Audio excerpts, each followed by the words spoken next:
Lo dijo él. A primera hora. Veamos ahora otra visión sobre este caso que de alguna manera, y hablo no del caso en sí, sino del personaje. El doctor Carlos Serrano, juez anticorrupción que ha denunciado presiones y que a partir de la columna de opinión que escribió el jurista Felipe Rodríguez se ha desatado toda esta controversia que vincula al presidente del Consejo de la Judicatura. El doctor Serrano además es parte del tribunal del caso AAA. Resulta que inicialmente se hablaba de finales de enero, inicios de febrero, la audiencia de juicio del caso AAA. Esta se adelantó para pasado mañana, será el miércoles 24 de diciembre. Ramiro García Falconi está enlazado con nosotros vía telemática. Él es el abogado que patrocina la defensa del alcalde de Guayaquil, Aquiles Álvarez, quien está vinculado al caso AAA. Doctor, le saludamos mi compañera Andrea Orbe, quien le habla Fabricio Vela. ¿Cómo está usted? Doctor, buenos días. Buenos días. Andrea, Fabricio, muchas gracias por la invitación. Un saludo para todos los oyentes de Primera Plana. Gracias. Un gusto compartir este espacio. Gracias a usted por la gentileza. A ver, sí me gustaría un criterio suyo sobre los episodios de la última semana vinculados al juez Serrano, en atención además a que él forma parte de este tribunal del caso AAA, doctor. Fabricio, no hay manera de hablar ahora del caso AAA sin hacer referencia al entorno al que usted justamente ha hecho alusión. Tienen mucho que ver los dos casos y le explico por qué. En el mes de agosto se dictó el auto de llamamiento a juicio en contra del señor Aquiles Álvarez, mi defendido, y varios otros procesados. Específicamente 16 personas naturales y 6 personas jurídicas. En el mes de septiembre, exactamente el 12 de septiembre, el juez Fierro, junto con el juez Serrano y la jueza Gabriela Lara, es decir, el mismo tribunal que juzgó al narcotraficante serbio, abocó conocimiento del expediente y convocó a audiencia para fines de enero y principios de febrero. ¿Por qué lo hicieron con casi 5 meses de antelación? No solamente por su apretada agenda, que con seguridad debe ser muy complicado ubicar fechas libres además para un juicio como este, sino porque es un expediente que consta de 300 cuerpos, es decir, estamos hablando de algo más de 30.000 fojas que se tienen que analizar dentro de este proceso. A nadie le pareció ni siquiera extraño en ese momento. El Consejo de la Judicatura no dijo absolutamente nada respecto de ese señalamiento. Y es más, estábamos así hasta que de pronto nos llega un nuevo señalamiento de fecha 19 de diciembre, en el que se convoca para el 24 de diciembre a la audiencia de juzgamiento, es decir, adelantando algo más de un mes, pero además convocando para el día de Navidad por la tarde a 16 personas naturales, ninguna de las cuales vive en Quito. Se les convoca a un juicio en Quito el día de Navidad por la tarde, que no solamente por la significación de la fecha, sino por lo complicado que resulta la fecha en cuanto a modalidad aérea, modalidad terrestre, es decir, complicando totalmente la defensa. Y esto es algo que, por supuesto, a todo el país llamó la atención. Pero hoy nos enteramos cuál es el entorno. Resulta que el 20 de noviembre, este mismo tribunal, con 2 votos a favor y un voto en contra de la doctora Gabriela Lara, con los 2 votos a favor del juez Fierro y del juez Serrano, se condena a este narcotraficante pese a que, al parecer, la mano derecha de Godoy había hecho gestiones en nombre de Godoy para exigir que se declare inocente a este narcotraficante serbio. Los jueces Fierro y Serrano no acceden a esta presión, la jueza Gabriela Lara sí, y luego de esto se utiliza el caso AAA para castigar al juez Fierro. suspendiéndole por 90 días bajo el argumento de que había fijado una audiencia con demasiado retraso en el caso AAA. Es decir, se usó el caso AAA para castigar al juez Fierro, suspendiéndole por 90 días, y al juez Serrano, quitándole su seguridad, pese a la amenaza explícita y expresa que hizo el narcotraficante serbio en la audiencia, y que además existe hasta registro gráfico. Así que este señalamiento está, primero, la suspensión del juez Fierro. Segundo, el adelantar la audiencia de juzgamiento. No es casual ni es fortuito, ¿no? Fue dirigido, ¿para qué? Para castigar a un par de jueces que se atrevieron, entre comillas, a condenar a un narcotraficante, pese a las gestiones que realizaron quienes dirigen ahora el Consejo de la Judicatura para que lo declaren inocente. ¿Y ahora qué expectativas tienen, doctor, sobre el 24 de diciembre con la audiencia? Bueno, es decir, nosotros vamos a acudir, estaremos en Quito junto con el señor alcalde de Guayaquil, pero por supuesto, nos deja muchas dudas la nueva conformación del tribunal. Un tribunal en el cual dos de los jueces, tanto el juez Fierro como el juez Serrano, han sido reemplazados por otros jueces.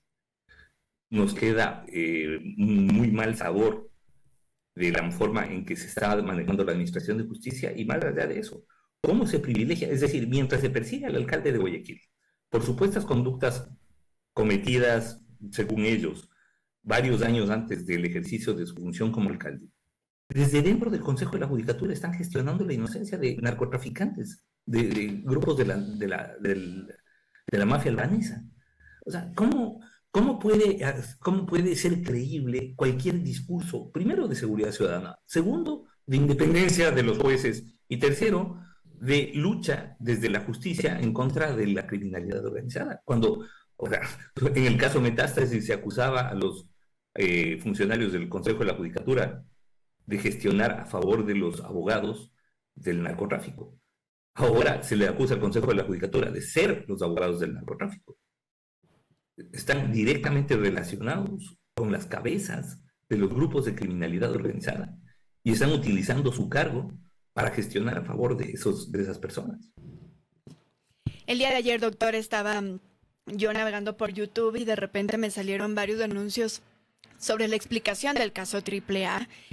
Hay una voz que se está utilizando de una colega con inteligencia artificial y me sorprendió que se haga, digamos, este recuento del caso AAA acusando al alcalde. Pero además todo mentira, todo chueco, gastándose un platal de fondos públicos en justamente posicionar una narrativa totalmente falsa. Yo el caso AAA se lo explico así rapidito. El señor Aquiles Álvarez era representante de una comercializadora. La comercializadora actúa de intermediaria entre las estaciones de servicio y Petroecuador. Lo que significa que cuando la estación de servicio necesita, digamos, 5.000 galones de diésel o de lo que sea, solicita a la comercializadora a su vez solicita a Petroecuador, paga ese combustible por anticipado, se analiza por parte de Petroecuador que exista el pedido de la estación de servicio, porque la comercializadora no puede recibir un solo galón por fuera de lo que la estación de servicio solicita. Se analiza además que ese pedido esté dentro del cupo asignado para la estación de servicio, porque la estación de servicio no puede recibir un galón por fuera del cupo. Y una vez realizados todos esos controles, se da un turno para que la comercializadora envíe el tanquero, llene la gasolina o el diésel, lo que sea, el combustible solicitado, en la cantidad y características que se hubiere autorizado por Petroecuador, y solo entonces se despacha ese combustible y se le envía a la estación de servicio. Lo que significa que la comercializadora no puede vender un galón por fuera de los cupos asignados, un galón por fuera de lo solicitado por la estación de servicio y un galón por fuera de lo autorizado en cada operación por parte de Petroecuador.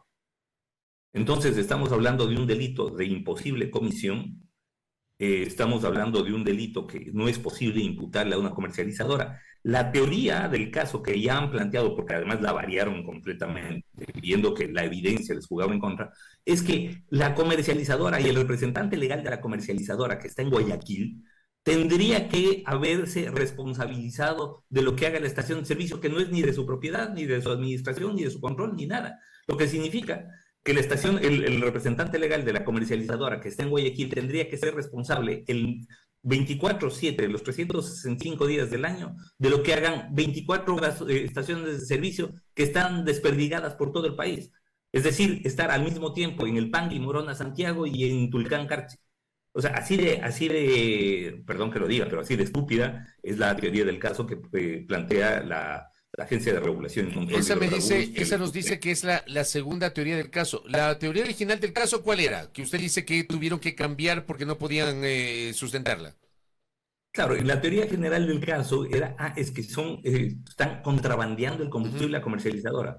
Una vez que se enteran cómo funciona, una vez que Fiscalía se entera cómo funciona esta cadena de comercialización, tuvieron que cambiar porque se dieron cuenta que no hay manera de que en un proceso tan reglado y tan controlado, donde todo está documentado y facturado, se pueda alegar comercialización ilícita de combustibles. Ahora, si es que una estación de servicio hubiera comercializado ilícitamente, es de esa estación de servicio y su administración la que tienen que responder.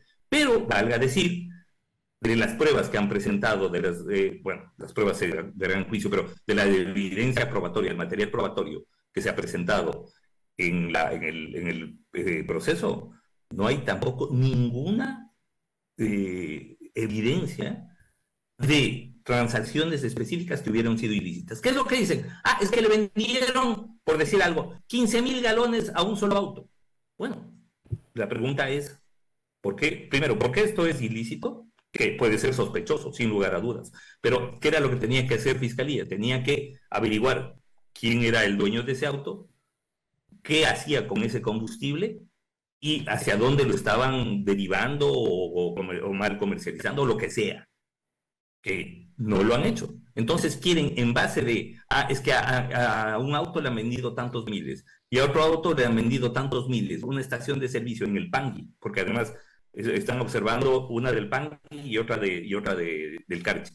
Entonces, ellos lo que tenían que haber establecido es a quién se vendió y entonces dejar en claro que hay una comercialización ilícita. No, acá en base de la sospecha, como le vendieron mucho a un auto, esa estación de gasolina, entonces todos son culpables y también el representante legal de la comercializadora por si acaso. ¿Ustedes confían en el tribunal? Entonces usted nos decía que le llama mucho la atención, no sé si la palabra sería preocupación también sobre la nueva conformación del tribunal para el 24 de diciembre. ¿Confían ustedes en la justicia? Mire, ¿cómo no nos va a llamar? ¿Cómo no nos va a llamar la atención si 2 de los jueces han sido retirados del tribunal? Uno, suspendido de manera totalmente arbitraria, valga decir. Porque lo suspenden, claro, si es que estaba mal lo que hizo en septiembre mismo tenían que haberlo suspendido. Pues no dijeron nada, esperaron octubre, esperaron noviembre que pase la consulta, no, nada. ¿Cuándo accionan contra el juez Fierro? Cuando no les obedece y le condena al narcotraficante serbio en contra de sus pedidos. O sea, una vez que el juez Fierro condena al narcotraficante serbio, ahí dicen, no, es que creo que el juez ha dictado la audiencia con demasiado retraso. Vamos a suspender. Y lo sancionan y lo suspenden. Entonces, ¿cómo no nos va a dar muy mala espina, pero muy mala espina, todo esto que están haciendo y la forma en que mafiosamente están llevando y varios casos que son de interés o del gobierno o del narcotráfico?